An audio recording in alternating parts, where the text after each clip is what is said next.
As we're a few days before Shavuot, I said maybe we'll discuss a few of the commonly asked questions. B'shutchem, taking a short break from Hilchot Lashon Hara. There's obviously a well-known minhag across all of Am Yisrael of eating dairy foods on Shavuot.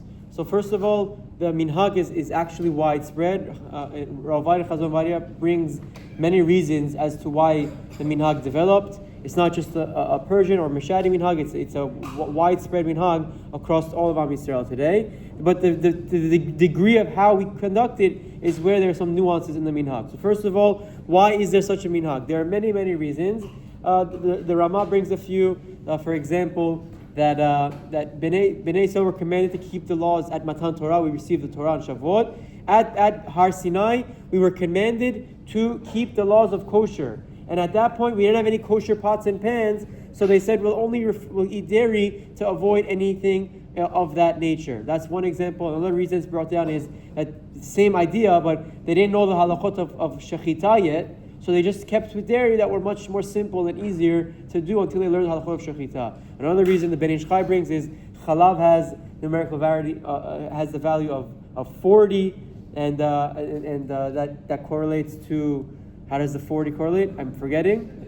40 days.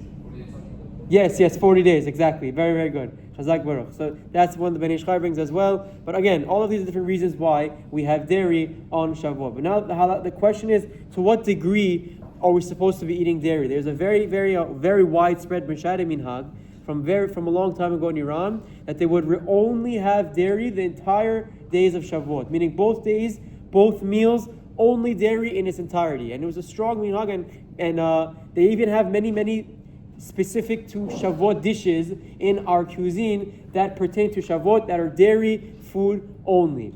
As the years came along and as we came to America and New York, they were educated in the customs that also introduced or were strict on having meat. Why would anyone be strict to have meat? So the Halacha explains, the Rambam writes, that ain't simcha ela b'basar v'yayin. There's only simcha with meat and wine. And we know on Yom Tov there's an obligation to be happy, so you have to have meat and wine, says the Rambam, and many follow. The Bet Yosef asks on the Rambam, in fact, how does that make any sense? That Gemara is talking about basar of the korban. We have no more korbanot anymore. So the Bet Yosef suggests that perhaps maybe the meat element today doesn't necessarily apply to Yom Tov, because unfortunately we don't have any korbanot, only need to have wine. But nevertheless, the custom, Rav Vadia, the Kaf HaChaim bring down that there's an element to have meat and wine on Yom Tov as an element of Simchat Yom Tov, of having enjoy and merriment on the holiday. So now the question is, how do you reconcile the two? There's the ancient minhag of having dairy, but there's the relative halacha from the Rambam and from the Shulchan Aruch that you need to have meat,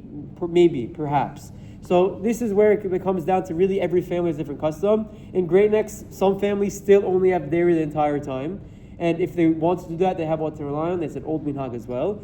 Other families, they do some sort of a pshara, compromise. Some meals, one meal, 2 meals, they do dairy. And like 2 meals or whatever, in the Chutz La'aretz, unfortunately, we have a 2-day Yom Tov, so you can make it work. We do some meals dairy and some meals meat to be able to achieve both minhagim. Rabbi Chaim recommends this also, especially if someone likes meat. He says you should keep the minhag. It's not bad. You can have one with dairy, but if someone wants to, they could have one meal with meat as well. Or if someone keeps the dairy minhag as well, that's also they have what to rely on. But this year with Shabbat, everyone asks what should we do. So some suggest on the first day of Shavuot have dairy, on Shabbat have meat. That way you can do the compromise. Whatever you do is okay. Just to understand where these came up from and how we derive to these minhagim. Chazak Baruch, have a wonderful week.